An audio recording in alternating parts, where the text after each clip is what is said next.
Thank you all for coming along today for a session which we hope will be really interesting and give you some food for thought and give us some information to work from. The agenda for today is a brief overview of the Health Innovation Network, a similarly brief overview of Health Innovation Yorkshire and Humber and what we're doing here, and then a short game to test your knowledge on the entrepreneurial landscape for women. I'll then hand over to Kim for her to tell you about the work that we're doing in Yorkshire and Humber, and then we'll hear from three inspiring women, Hannah, Carly and Light, before moving into a breakout session looking at what you would like to see from a formal network that would support women innovators. And often the value in these sessions is in the connections that are made. So please do use the chat function to ask questions, to share your knowledge, to make connections. I think the interactive nature of this is really important. So could we do the next slide, please, Kim? Thank you.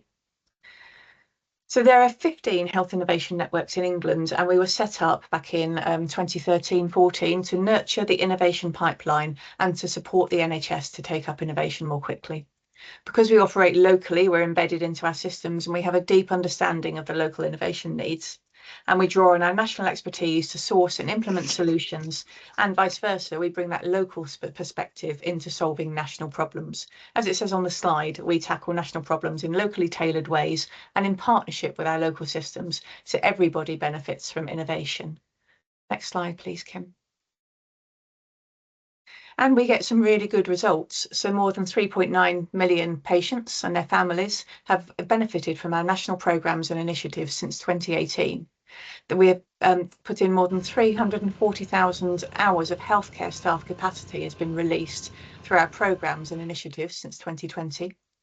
More than £3 billion worth of investment has been leveraged since 2018 by companies we've supported. 11,000 jobs have been either created or safeguarded in companies we supported, and we've seen a 3-to-1 return on investment delivered through our innovator support. So for every £1 spent, £3 is returned to the economy, and that's using the Treasury Green Book methodology, so we know that it's proper. Next slide, please, Kim. And then moving on to Yorkshire and Health Innovation Yorkshire and Humber. This is obviously the best innovation health innovation network, although I'm sure that other colleagues from other health innovation networks on the call might disagree. So you can see the stats on the slide, and I don't intend to go through them all, but we have a population of 5.48 million, and that's bigger than Norway. And our geographical size means we have a really varied mix of demographics and populations, from some of the biggest cities in the UK right down to some of the smaller rural and coastal communities. We have a world-leading academic sector in our region. We work particularly closely with Yorkshire universities, which represents all 12 of the universities in Yorkshire. And these universities, 7 of which are world-leading, produce over 17,000 STEM graduates every year. And we're really blessed because we have a thriving life sciences sector with over 300 health tech firms and 1,900, I'm not good with numbers, sorry, 196,000 health and life science jobs in the region. So as you can see, this is a really thriving place to come and be an innovator, particularly if you're around medtech and digital. Next slide, please, Kim. And obviously we want to have an impact in Health Innovation Yorkshire and Humber. And as you can see here, we've helped reduce inappropriate prescribing by supporting clinicians through the network's polypharmacy programme. We've supported an app which helps people with generalised anxiety disorder manage their own conditions. And in South Yorkshire, nearly 1,400 people are boosting their mental health and reducing the burden on primary care. We also piloted a test and treat influenza community programme, which meant that of those that were part of the pathway, those who took part were not prescribed unnecessary antibiotics, which is really important when you consider the impact that antimicrobial resistance is having. And we also support local economic growth by supporting innovators. We leveraged income into the region and we created jobs. So innovators taking part in our Propel at HIYH Digital Accelerator gained £11.4 million of investment during their participation on the programme. And we supported 545 companies with over 7,000 hours of support, as well as helping innovators write grant applications, which brought 5.1 million into the region. Now, I do want to say here, this is only a small snapshot of the impacts that we had in 24-25. And if you would like to learn more about what we do, our impact report is on our website. Next slide, please, Kim. Thank you. So all that introduction is lovely, but we're here to talk about women in health tech. So we're going to play a game. And I don't know if people remember Play Your Cards Right. Obviously, those of us who are slightly older will do. I'm no Bruce Forsyth, and I don't intend to be. Excellent, good. But yeah, do use the thumbs up and whatnot. Oh, there's loads. Look, loads and loads of people remember it. Great. So we're going to play this. So the first question that I have for you, and you need to say whether you think it's going to be higher or lower. So I would suggest, what reactions do we have? A shocked face for lower and a smiley face for higher. So in 2022, 30% of health tech entrepreneurs in the UK were women. Do you think that the actual figure is higher or lower? Oh, so I think most people are saying higher, lower. There's a few highers in there. Kim, do you want to reveal the numbers? Lower, much lower. Actually, 16% of health tech entrepreneurs in the UK were women. The next one, female-founded startups received 10% of venture capital funding in 2023. Do you think the actual figure is higher or lower? I love seeing all these emojis pop up at the bottom. This is making my day, even though they're sad face emojis. Okay, so we've got most people thinking it's lower, a few highers. The actual figure is lower. It's 1.8% across all industries, but it's even lower in health tech. I think it's around 1.2% in health tech. So I always find that figure absolutely shocking, that of the available funding that is out there, women get such a small, founded startups get such a small proportion. So in the UK, female-led businesses receive 60% less funding overall than their male counterparts. Do you think the actual figure is higher, they receive even less funding, or lower, they receive more funding? Ooh, we've got lots of highers coming up here. A couple of lowers. So the result is actually higher. The actual figure is 63% less funding. Oh, sorry, 96% less funding than their male counterparts. So, it's not only that women, the actual startups, individual startups are less, but the amount of money that they get is less as well. Next slide, please, Kim. But it's not, it's not necessarily all bad, and I'm giving a bit of a hint here. Companies with a female founder performed 30% better than investments with all male founding teams. Do you think it's actually higher or lower? Oh, lots of smiley faces. Excellent.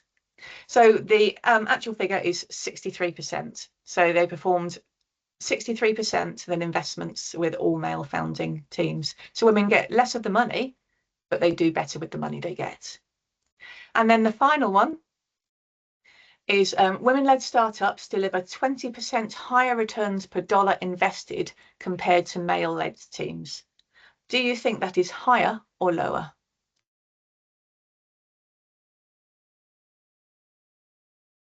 I do love this. Look at them all springing up from the bottom.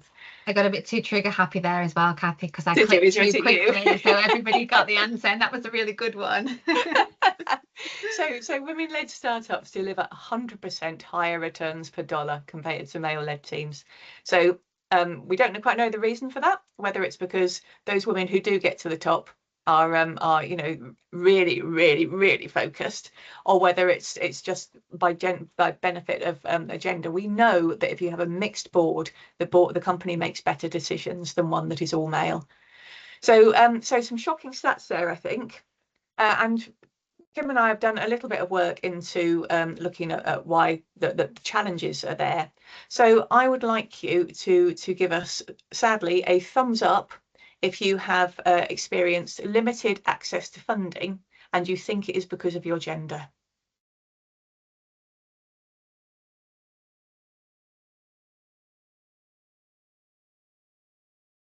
Yeah. So obviously getting funding for every innovator is difficult. It's one of the main barriers that innovators talk about, but it's especially tricky for female founders. And we've seen some of that in the previous slide. Women-led businesses receive significantly less venture capital funding compared to their male counterparts. 62% of female entrepreneurs said that they experienced some form of gender bias during the funding process. Investors may exhibit unconscious biases favouring male entrepreneurs and their ventures. And obviously that limits the scalability, the growth, the innovation potential for female-led health tech startups. And that leads us on to the next one. So thumbs up if you've had to pitch to an all-male panel. Yeah. It's again, it's venture capitalism is a predominantly male-led, but that doesn't mean that you shouldn't try and get a representative panel. So gender biases are rife in our society, and sadly it's no different in the health tech sector. It's a male-dominated space, as I just said, and processes for getting funding are inherently biased in favour of men. So a Harvard study showed that 70% of VC investors preferred pitches presented by male entrepreneurs over those presented by female entrepreneurs, even where the pitches were identical. Research suggests that women tend to present their ventures more modestly and emphasise collaboration rather than individual achievements, which may not align with the expectations of some investors who prioritise confidence and assertiveness. And this is backed up. I mean, it's anecdotal, so it's not really backing it up, and it's only one case. But when I first went to a seminar about this subject some years ago now, there was an audience of all women, and some brave man put his hand up and said that he had worked for one of the government organisations that dealt with delivering grants and funding. And he said, you see, the problem with women is they just don't deliver pitches confidently. And there was a big hiss from the audience, but that sounds like a them problem. Exactly. Shocked face. That sounds like a them problem. The processes are inherently biased against women, and that is something that could be changed. Right, the next one, Kim. Thumbs up if you've struggled to find a female entrepreneur as a mentor or role model.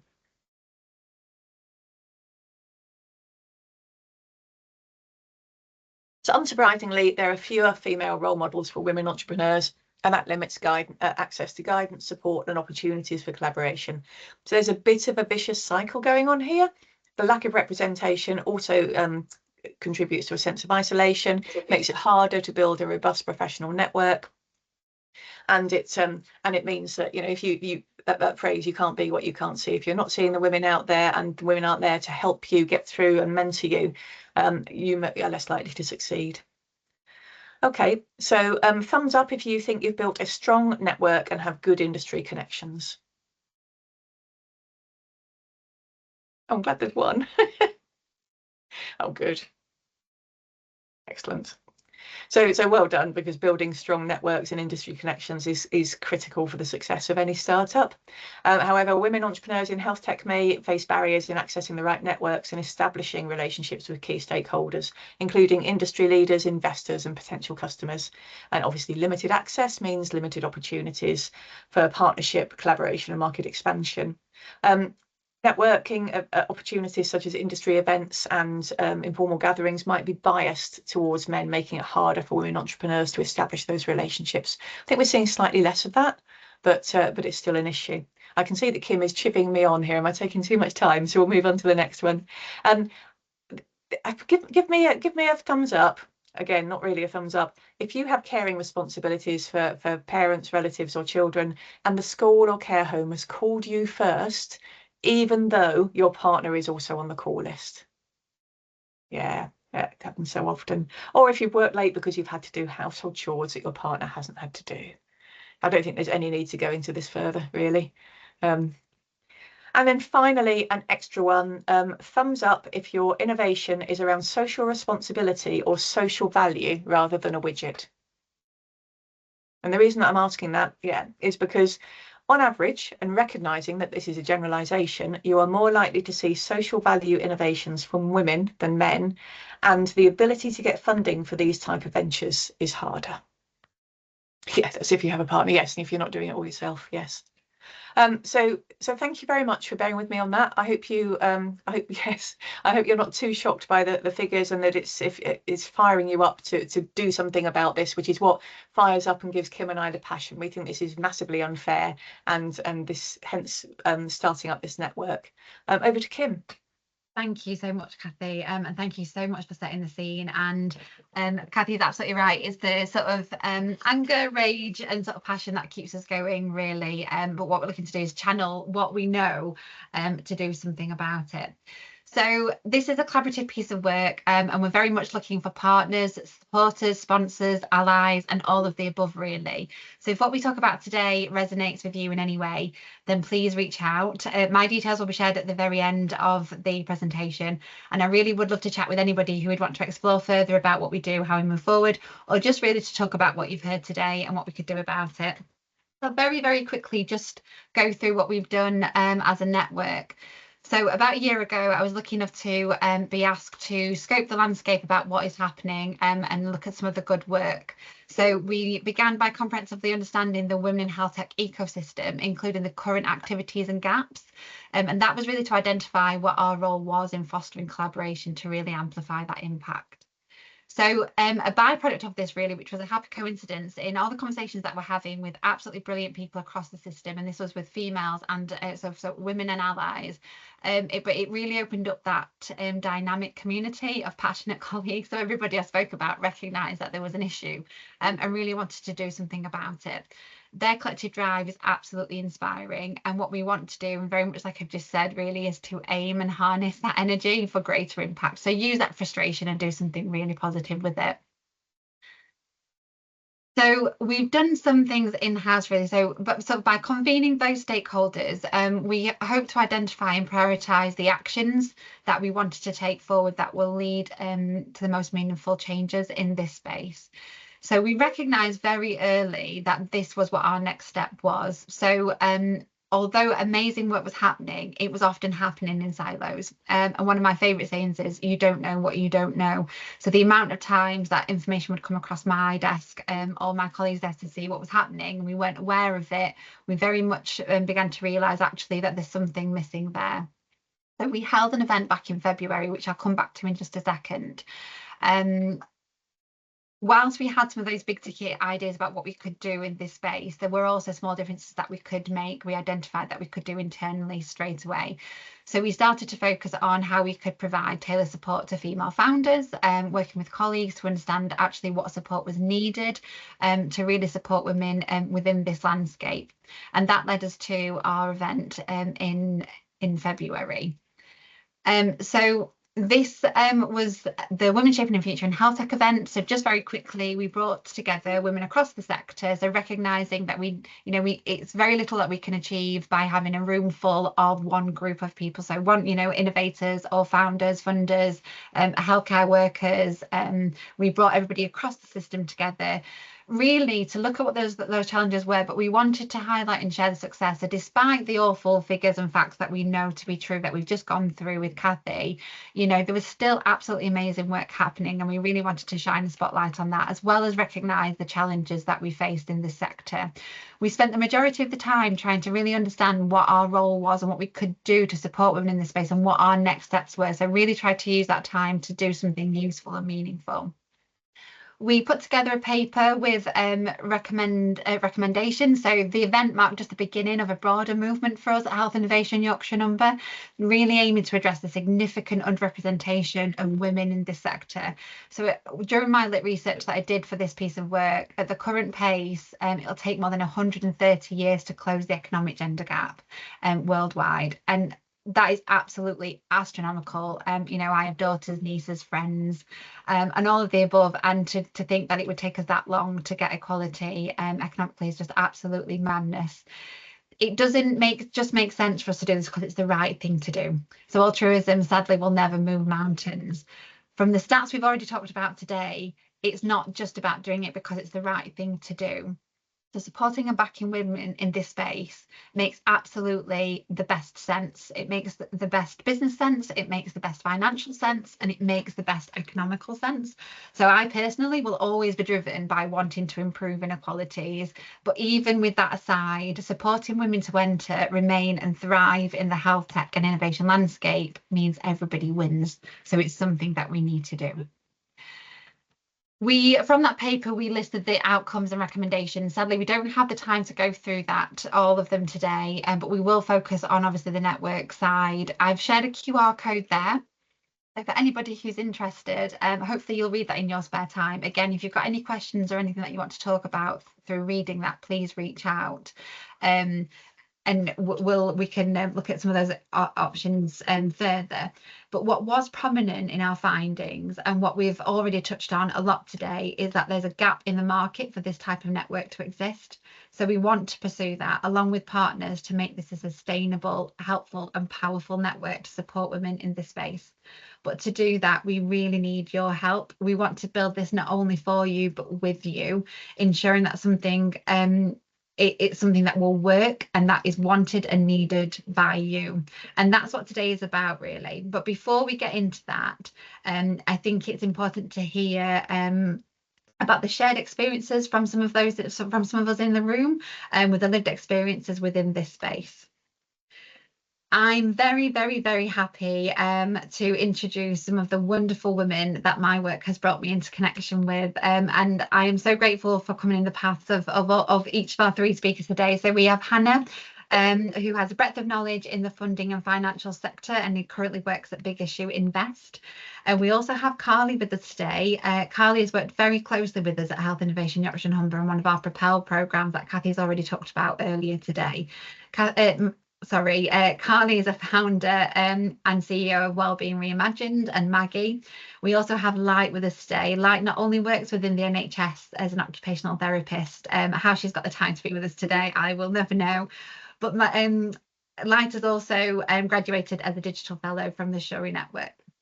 We're really, really lucky enough today to hear their story and understand from them the powers of networks and how they can support women in this space. So without further ado, Hannah, over to you. Thanks so much, Kim. Hi, everyone. So I'm Hannah. I'm an investment director at Big Issue Invest, and it is focused on impact investing for social good. I think Kathy and Kim, you set the scene very well. I'm definitely fired up again. It just reminds me why I do what I do. And, you know, one of my big passions of becoming an investor was to be able to give a female perspective when making the investment decision.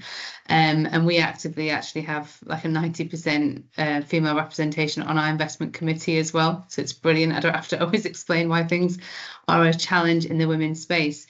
And so if I look at this a bit more broadly, I kind of break this down into two areas in terms of challenges. The challenges around getting investment into women's health tech solutions, and you know, why is that a problem? And just challenges as a female founder trying to secure investment. And the piece specifically around the women's health tech piece, one of the biggest challenges we see is the lack of data and understanding it's a problem. You know, some of the statistics I was reading around how women make over 80% of the healthcare decisions, yet only 4% of all medical research and development is actually focused on women's health, right? And it's like, whoa, we're 50% of the population. What is going on, right? And there's also the piece around the taboo, right? So someone's got, I don't know, a health tech app, a femtech app specifically focused on early identification of PCOS, for example. Like if you've got an all male panel, how are you going to explain what PCOS is, right? Like it's just, and that lack of knowledge and awareness, like, or ignorance to it always creates an additional barrier, right? So how do we break that taboo? And network is a really powerful way to do that. So I've leveraged networks in my own personal journey in terms of like women in VC, impact VC, and many others. And that's been helpful to be able to connect to like-minded people that have a similar mission and ambition as well.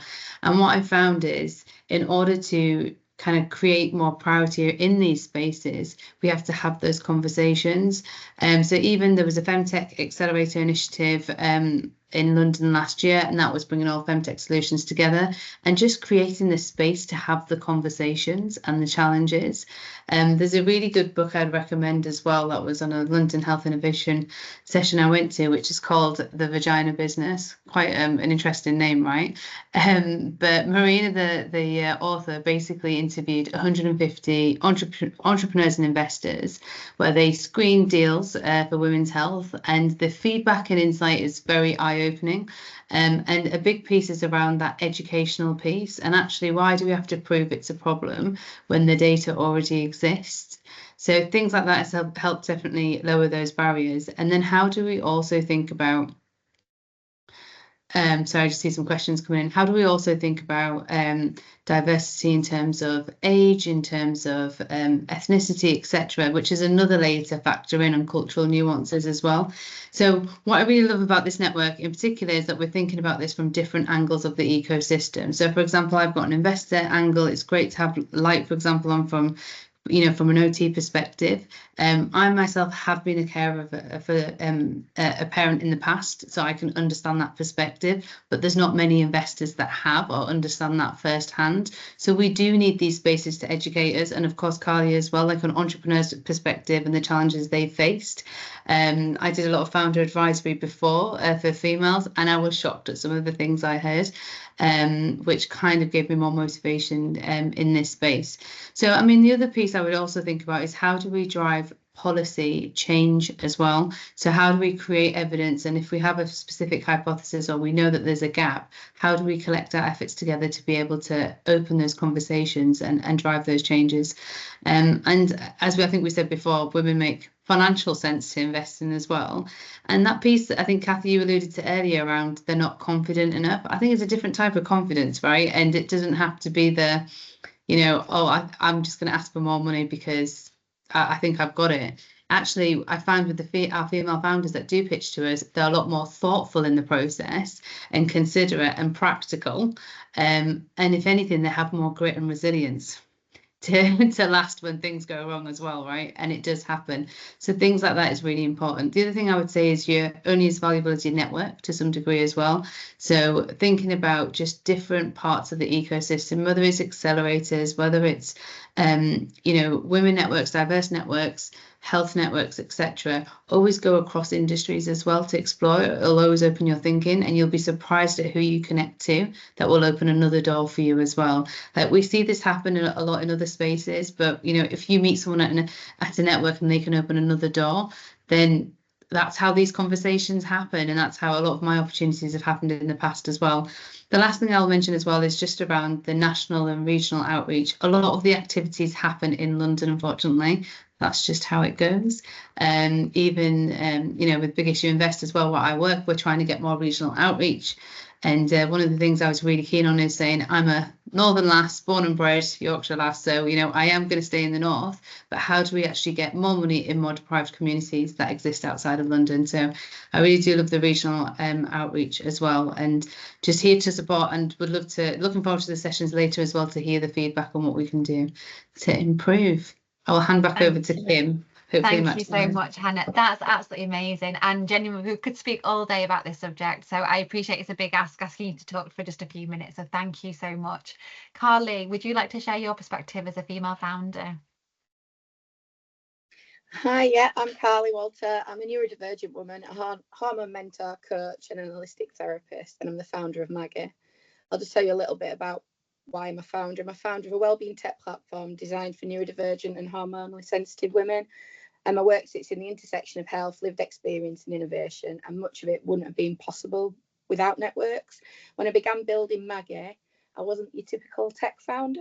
I haven't got a background in coding. I didn't understand the investment landscape, and I still struggle to do that. What I did have was a deep understanding of how the systems failed women. So especially women like myself who are neurodivergent, women who are burnt out, hormonal, living with complex conditions. So when we ask why networks matter, particularly for women in health, innovation and technology, then my answer would be that many of us enter this space because we're doing it from lived experience, passion and purpose. And some of these problems that we're trying to solve don't always translate easily into what the world would see as credible, especially in the male-dominated, clinical-focused ecosystem that we find ourselves in. So being part of these networks is where I help to have been able to build my knowledge, and where other women are doing parallel challenges, and we sort of like bigging each other up to push the boundaries. Networks aren't just for support, they help you grow your strategy. So for example, the Propel was absolutely fantastic that Kim talked about earlier, but that was very mixed. That was mixed level of founder and growth. That was mixed male and female. the women in the group didn't get any particular extra support around how to break through the investment zones that exist. It was very much, this is power equity and this is how, you know, there was nothing specific. IEP was very similar, mixed founders, nothing specific for women. I did get quite a lot from the Bruntwood female founders that's held by Catherine Megson. That's a mix of female founders from across any section, really. I suppose it's supposed to be sci-tech, tech, but they come from quite a lot of different spaces, and I made some really good connections there. I think networks help women access the resources that we often find gate kept by men. So the funding, the clinical partnerships, the academic collaboration, like it's really hard to break through for academic collaboration as it is, but as a female founder, trying to get your voice heard is often a lot more difficult. So for someone like me, where I've not come from, there's no wealthy background, my CV's not got tech on it, networks have helped me to understand what is available, excuse me, what's possible, and who to try and speak to and reach out to. And it's enabled me to build a really cool advisory board. And it's a mixed advisory board, but there are some really cool, strong female women on that, and some really cool allies as well, because it's not just about finding the women to support each other. The networks are often, so for women, the networks are often where the real innovation happens. So I've seen them, some of the most creative and some of the most brilliant conversations have been between founders and female founders. And off the record, you know, when you're just sort of like, I'll meet one of my friends who's the founder and she's a little bit less unsure of the landscape than I am. And I think that's my neurodivergence, the ADHD pile in, let's hyper-focus, let's really try to understand it.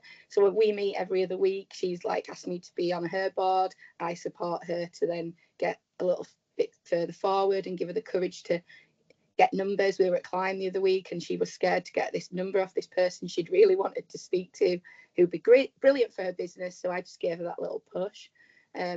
So I think it's about finding a trusted space where, for what we're talking about, is having that trusted space where we can let the ideas grow, where we can enable us to become pitch ready for those moments where it's going to be an all-male pitch board. You know, when you're working on like the complex and the problems that we are quite often, because like passion and purpose and from real life experience,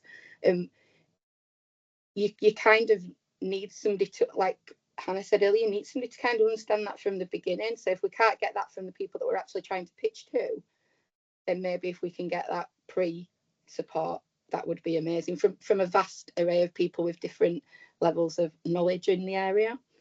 So I think it's they're not just a nice to have, I think they are essential for innovation, especially in the health sector for women.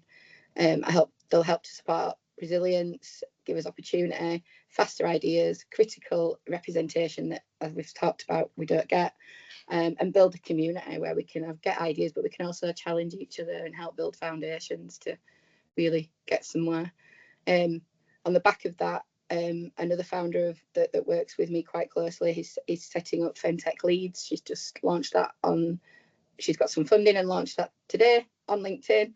So if you want to find FinTech Leads, have a follow. And that's around certain issues around the more the health, the sexual health, the menopause, the hormones, that kind of thing. So my final thought, I think if we want better outcomes for women's health, we need to have more women-led innovation. If we want more women-led innovation, we need better networks. We need ones that are inclusive, responsive, and designed to offer value from the lived experience and also from an academic and investor expertise. Absolutely amazing, Carly. Like, you guys have absolutely delivered and then some with the time that you've had. So thank you so much. So many brilliant and amazing points. And I just wanted to pick up one and reiterate sort of that allies piece, in that we're not here today to bash anybody or anything at all. The idea is that we need to, and we must do this together. We need allies in that space with us. This is not something that we can do individually. And I really hope that is the message that's coming across. No one single person can change anything. We need everybody to come together collectively. And on that note, that leads me brilliantly to Light. So the floor is all yours. Thank you so much, Kim. Just a disclaimer, in case you hear the alarms going off and doors banging, just know I'm in the hospital and it's normal. Hi everyone, good afternoon. It's such an honor, to be here. My name is Light. A quick background, I'm a senior occupational therapist, currently working in a psychiatric intensive care unit, and I recently completed the SHIRI Digital Fellowship, like Kim mentioned. I remember when I first stepped into the digital space, I didn't have any coding or tech background, not that I have now. And I didn't see people who look like me. And like many women, especially women from global majority, it wasn't about skills, but because we lacked access, we lacked opportunity and a network. And that's how I found the SHIRI network. The SHIRI network is the first NHS and care network for women from global majority background.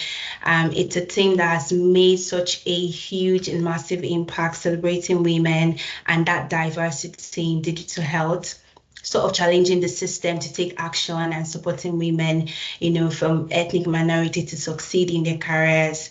And with SHIRI, it's about representation, inclusion, innovation in digital health. And today we're here to talk about why network matters. You've heard from Hannah, you've heard from Kelly, and I'm just going to add my voice to it. I'll bring up three major points. One, because they affirm our belonging. I remember when I first joined SHIRI Network, I felt so seen. I didn't have to explain away my ambition or shrink to fit in. I was surrounded by women who have walked similar paths, even women like me who had never gone into digital space. But there's something powerful about being bold enough to be in that space. Secondly, network help you to amplify your voice.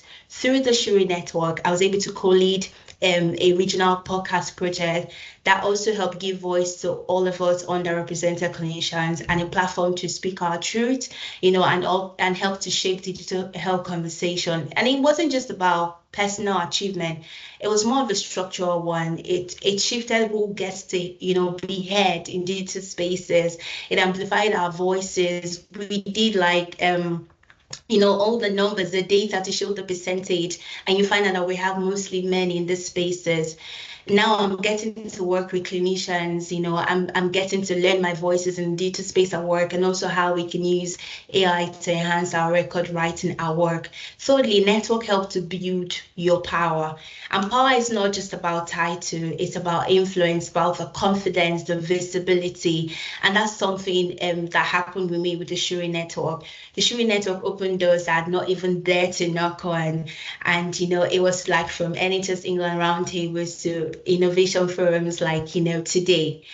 And, if we talk frankly, why are networks necessary in the first place? It's because it helps us to navigate structural barriers, the lack of access to innovation funding, leadership roles, mentorship. There's also the cultural barriers, being talked over, being left out, or, being made to feel like this is not your space. There's also the intersectional barriers where it's almost like race, class, gender, profession collide. But with women in health innovation spaces, what we do is that we pioneer things, and sometimes we have to work quietly or even without recognition or support or strategic visibility. This is what network helps us to do. It helps us to shine a light on that brilliance and bring about that collective force. As an occupational therapist, my daily job is to help people, live a meaningful life, especially when illness, trauma, or disability disrupt that. But what about digital barriers? What about patients who can access online, online care, or professionals whose voices are never heard in rooms where decisions are being made? The SHIRI network helped me to bring equity into digital space the same way I bring it into patient care. We're all about adapting our environment, not just individuals, not networks, more for networks for women. And one of the benefits I've had with the SHIRI network over time is leadership opportunities. Since the SHIRI network, I can't count how many roles I've had to step in. And, we network with several digital stakeholders. I was able to expand my network. That's how I met Kimberly. I remember Kimberly emailing. I said, hey, Liz, I heard you speak at the SHIRI network. I'd love you to come and talk. That is by being a part of network. I'm not sure that met Kim, and being a part of network where you get to have coaching sessions, you get to progress in your careers because you learn about opportunities. And it was even from the Shuri network that I got nominated, at work, for the annual R Staff Award. I wouldn't have done that just being in my lone space, doing all the amazing things I'm doing. Network gives you visibility. And I love that we're here today, talking about building women in health innovation and technology. And so network is so important. If I'll leave you with this, I would say that network changes career, but more than that, it changes systems. And if you've got access, please open the door. If you've got power, do share it. And if you ever felt like you didn't belong, find your network, build one, not just for yourself, for others that are coming ahead. Thank you so much. Well, if that didn't ignite the fire in your belly, then absolutely nothing will. And as such a stark reminder of why this is very much needed. Thank you all so much. I cannot thank you enough for what you've shared today. It's so incredibly insightful. I've got Light's contact details on here, which is happy to share. Just reiterating that if you want to reach out to any of us today on the call, please let me know and we can make those introductions. I'm going to move swiftly on, sadly, because I could dwell on what we've just talked about for so long, but we are running out of time, and I really want to hear the thoughts from everybody in the group today, recognising that not everybody will feel comfortable in speaking or going on camera. That's fine. I have a QR code there for access to Menti, which asks the same question. So do one or the other or both. The more information we get, the better. Essentially, the information that comes out of today will really help us in building this network. And we would really like you to look at the question, what would you like to see from a formal network? So this is very much made with you and for you in mind. Quickly go round and very quickly, a few sort of 30 seconds snapshot of the main point from your room, if that's okay.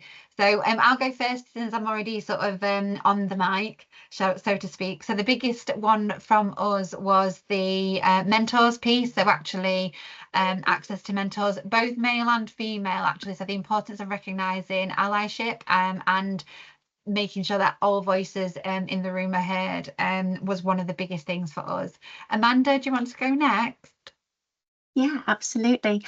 So we talked about logistics a little bit and accessibility of a network. So obviously we've got people from different places and different spaces, and having that time to come together is really important. But actually the practicalities of that is it in person? Is it going to be virtual?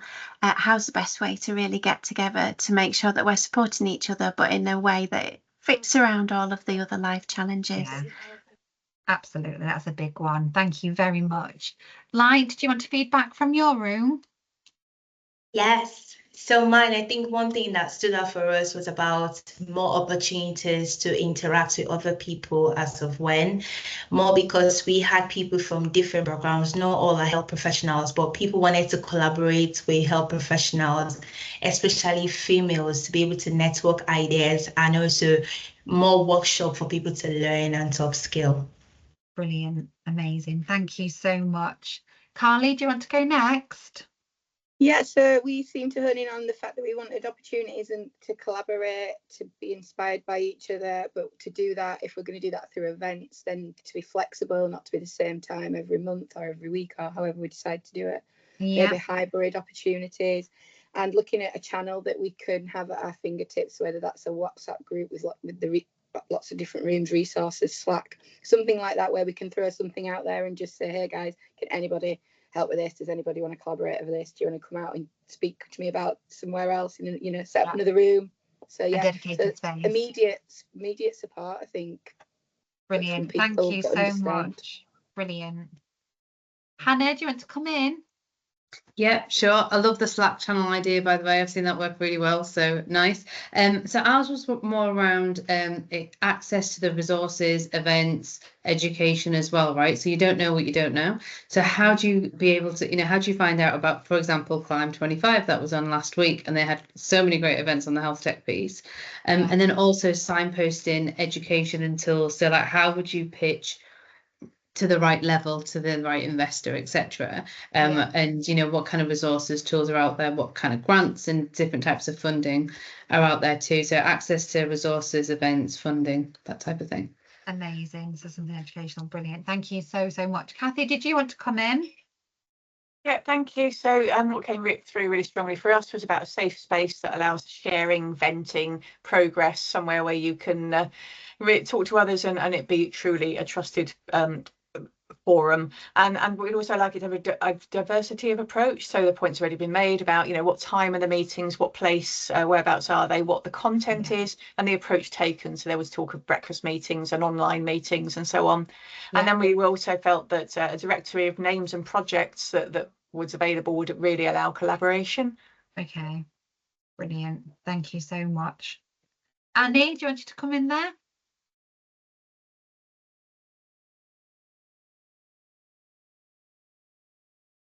I didn't have anybody.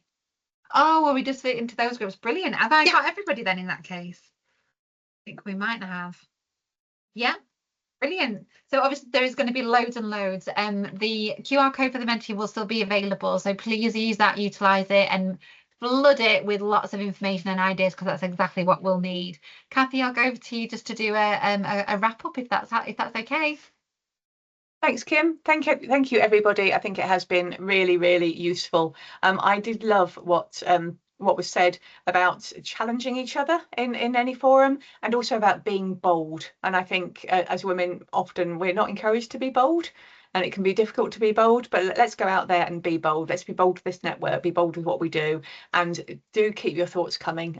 Really, really enjoy hearing them, and they will feed into what we deliver in the future. So thank you.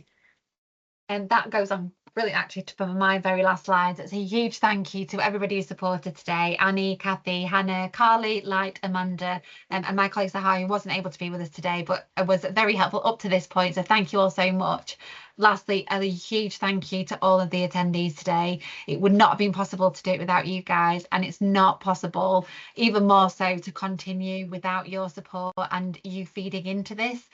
Cannot bang that drum enough. So please reach out to us, interact any way that you possibly can, and the door is always open. So we would love you to join in to support us to take this forward, really.